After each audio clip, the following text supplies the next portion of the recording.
ओम शांति। आज 15 जून 2022 की साकार रूप में चले हुए प्यारे बाबा की मधुर महावाक्य सुनते हैं। प्यारे बाबा बोले, मीठे बच्चे, ये तुम सबकी वानप्रस्थ अवस्था है। वापस घर जाना है, इसीलिए बाप और घर को याद करो, पावन बनो, सब खाते खलास करो। प्रश्न है, बाप ही बच्चों को कौन सा धीरज देते हैं? उत्तर है, बच्चे अभी इस रुद्र ज्ञान यज्ञ में अनेक प्रकार के विघ्न पड़ते हैं, परंतु धीरज धरो। जब तुम्हारा प्रभाव निकलेगा, ढेर के ढेर आने लगेंगी, फिर सब तुम्हारे आगे आकर माथा झुकाएंगे। बांधेलियों के बंधन खलास हो जाएंगे। जितना तुम बाप को याद करेंगे, बंधन टूटते जाएंगे। तुम विक्रमाजीत बनते जाएंगे। गीत बजा है, भोलानाथ से निराला। ओम शांति। भोलानाथ सदैव शिव को ही कहते हैं। शिव शंकर का भेद तो अच्छी तरह से समझा ही है। शिव तो ऊंचते ऊंच मूल वतन में रहते हैं। शंकर तो है सूक्ष्म वतनवासी। उनको भगवान कैसे कह सकते हैं? ऊंचे ते ऊंच रहने वाला है एक बाप। फिर दूसरी तबके में है 3 देवताएं। वो है बाप ऊंच ते ऊंच निराकार।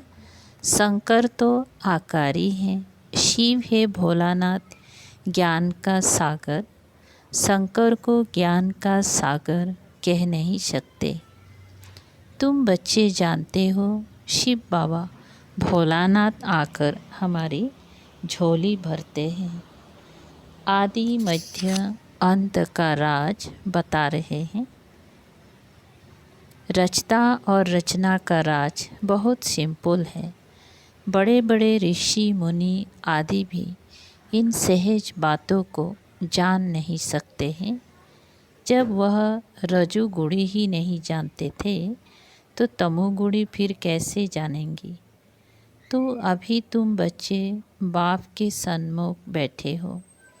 बाप अमर कथा सुना रहे हैं। ये तो बच्चों को निश्चय है, बरोबर हमारा बाबा शिव बाबा सच्ची सच्ची अमर कथा सुना रहे हैं। इसमें कोई संशय नहीं होना चाहिए। कोई भी मनुष्य हमको ये नहीं सुना रहे हैं।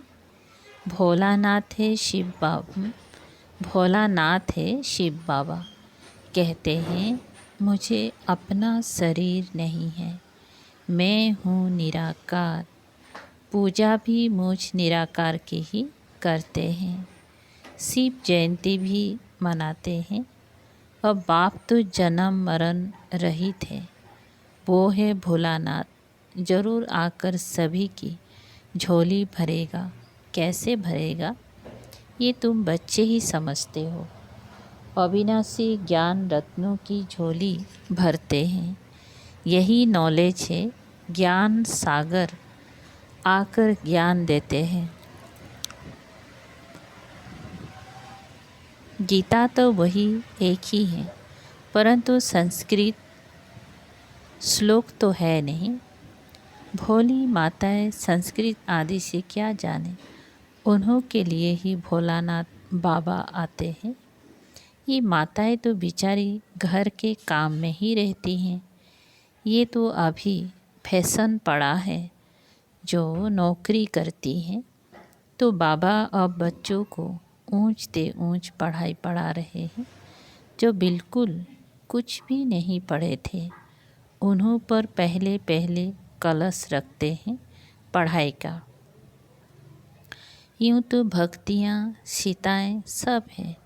राम आए हैं रावण की लंका से मुक्त करने, अर्थात दुख से मुक्त करने। फिर तो बाप के साथ घर ही जाएंगी। और कहाँ जाएंगी? याद भी घर को करते हैं। हम दुख से मुक्ति पावे, बच्चे जानते हैं बीच में किसी को मुक्ति मिल नहीं सकती, सबको तमो प्रधान बनना ही है।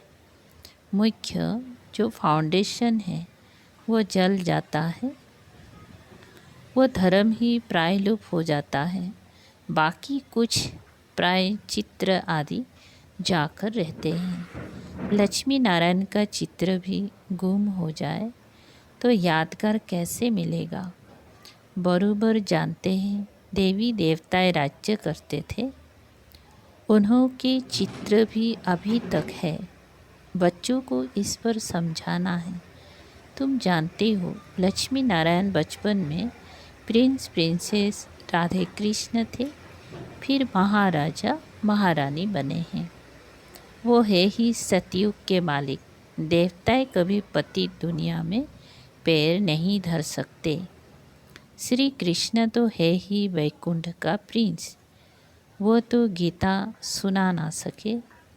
भूल भी कितनी भारी कर दी है। कृष्ण को भगवान कहा नहीं जा सकता, वे तो मनुष्य है। देवी देवता धर्म का वास्तव में देवताएं ब्रह्मा विष्णु शंकर तो सूक्ष्म वतन में ही रहते हैं। यहाँ मनुष्य रहते हैं। मनुष्य को सूक्ष्म वतनवासी नहीं कह सकते हैं। ब्रह्मा देवताय नमः, विष्णु देवताय नमः कह देते हैं ना। वो है देवी देवता धर्म। श्री लक्ष्मी देवी, श्री नारायण देवता। मनुष्य को ही 84 जन्म लेने पड़ते हैं। अभी तुम बच्चे जानते हो असल में हम देवता धर्म के थे। वो धर्म बहुत सुख देने वाला है, ये कोई कह ना सके वहाँ हम क्यों नहीं। ये तो जानते हो ना कि वहाँ एक ही आदि सनातन देवी देवता धर्म था, फिर बाकी और धर्म नंबरवार आते हैं। ये तुम बच्चे समझा सकते हो। ये अनादि बना बनाया खेल है, उसमें फिर सतयुग होगा। भारत में ही होना है, क्योंकि भारत ही अविनाशी खंड है, इसका विनाश नहीं होता है। यह भी समझाना पड़ता है। बाप का जन्म भी यहाँ होता है, उनका दिव्य जन्म जो मनुष्य सदृश्य नहीं है। बाप आए हैं निकालने। अभी तुम सिर्फ बाप और घर को याद करो, फिर तुम राजधानी में आ जाएंगी। ये तो आसुरी राजस्थान है। बाप ले जाते हैं देवी राजस्थान में और कोई तकलीफ़ नहीं देते। श्री बाप और वर्षे को याद करना है। ये है आजपा जाप।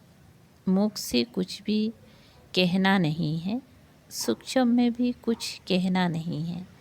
साइलेंस में बाप को याद करना है। घर बैठे बांधोलिया भी घर बैठे सुनती है, छुट्टी नहीं मिलती है।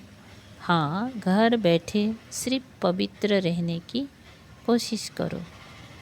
बोलो हम सपनों में डायरेक्शन मिलते हैं, हमको सपनों में डायरेक्शन मिलते हैं। पवित्र बनो, अभी मौत सामने खड़ा है। तुम अभी वानप्रस्थ अवस्था में हो।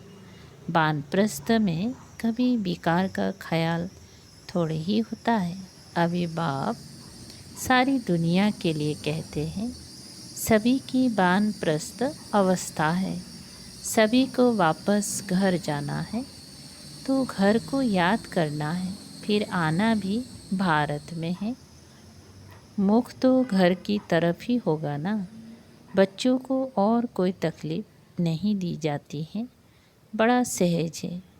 घर में बैठ फल भोजन बनाओ। शिव बाबा की याद में घर में भोजन बनाते हो तो पति याद रहता है ना। बाप कहते हैं ये तो पतियों का पति है, उनको याद करो जिससे 21 जन्मों के लिए वर्षा मिलता है। अच्छा, कोई को छुट्टी नहीं मिलती है, वहाँ भी रहे बाप और वर्षे को याद करो। अपना तो तुम छुटकारा कर लो, बाप से पूरा वर्षा ले सकते हो। धीरे धीरे तो छुटकारा मिलना ही है। हाँ, रुद्र ज्ञान यज्ञ में विघ्न भी जरूर पड़ते हैं। आखिर जब तुम्हारा प्रभाव निकलेगा तो तुम्हारी चरणों में माथा टेकते रहेंगी। विघ्न तो पड़ते ही रहेंगी, इसमें धैर्य धरना है, उतावला नहीं होना है।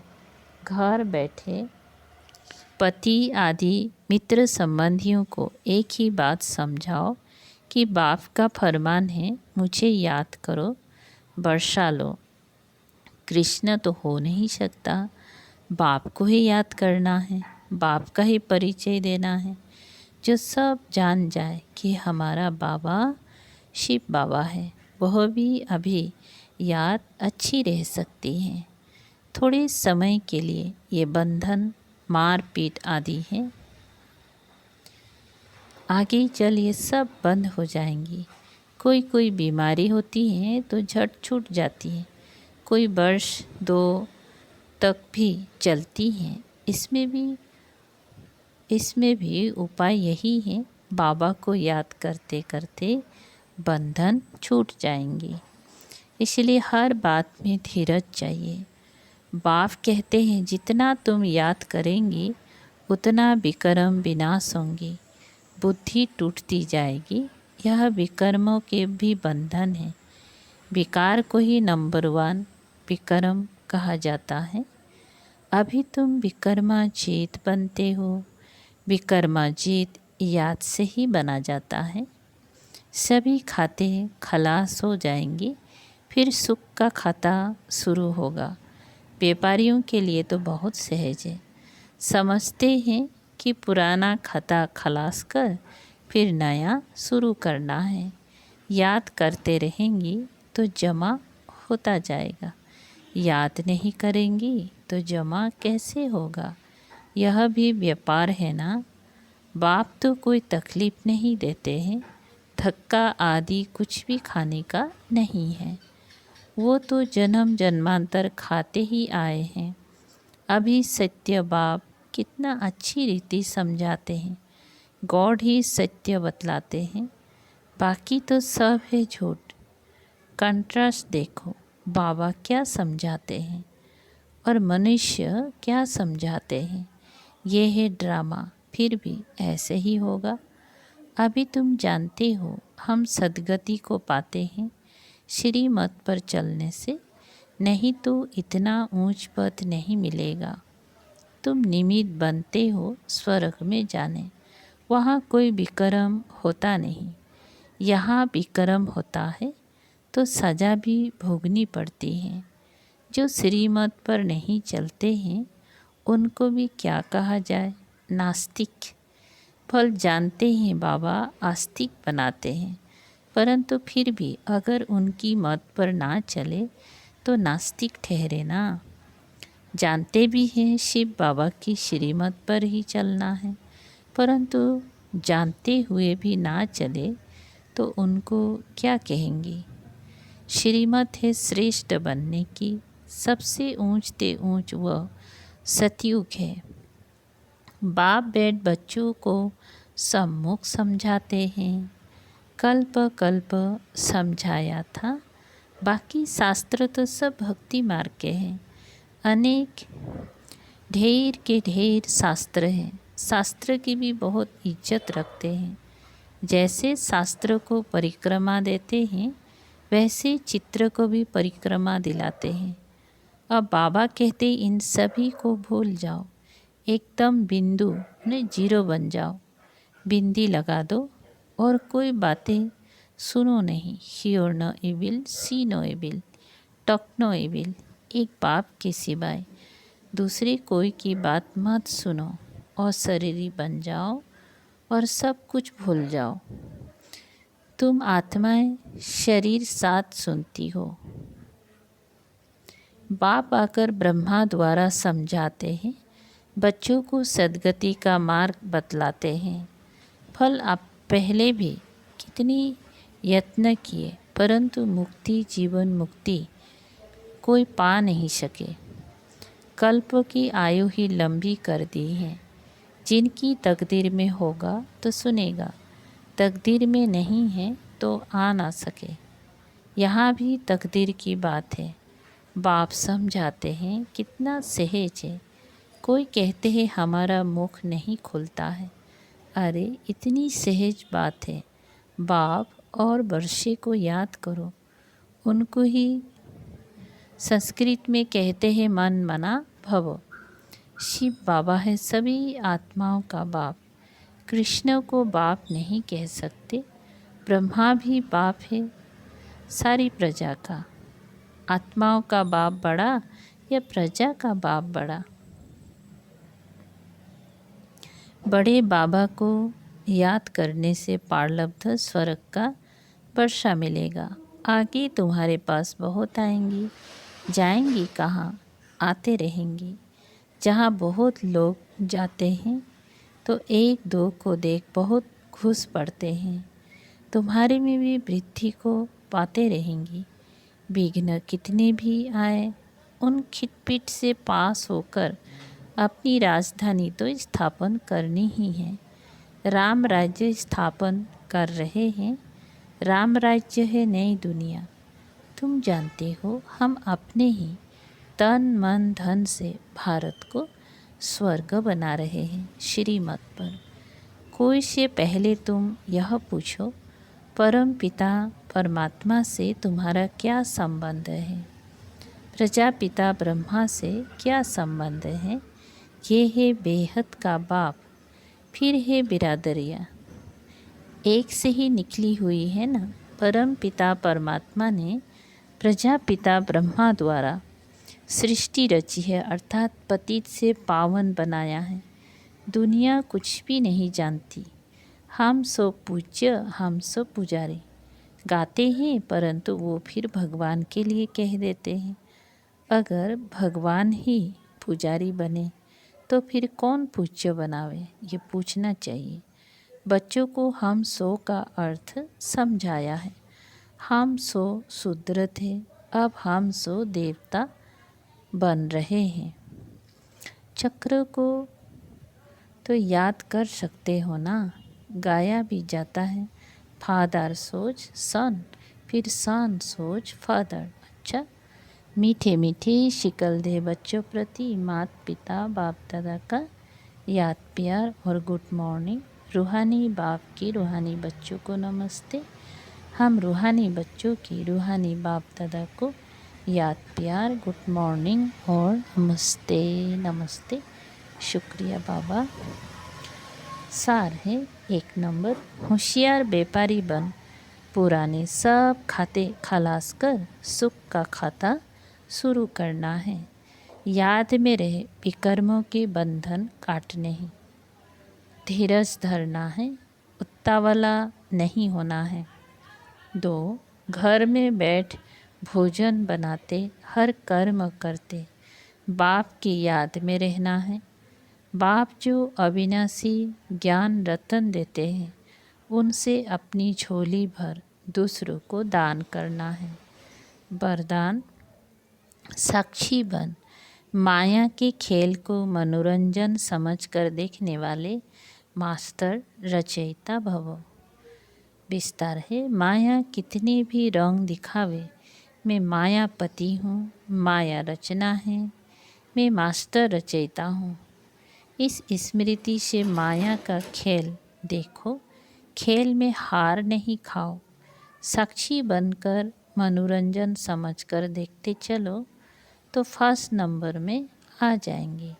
उनके लिए माया की कोई समस्या नहीं लगेगी, कोई क्वेश्चन नहीं होगा। सदा साक्षी और सदा बाप के साथ की स्मृति से विजयी बन जाएंगे। स्लोगन है, मन को शीतल, बुद्धि को रहम दिल और मुख को मृदु मीठा बनाओ। अच्छा, ओम शांति। शुक्रिया बाबा।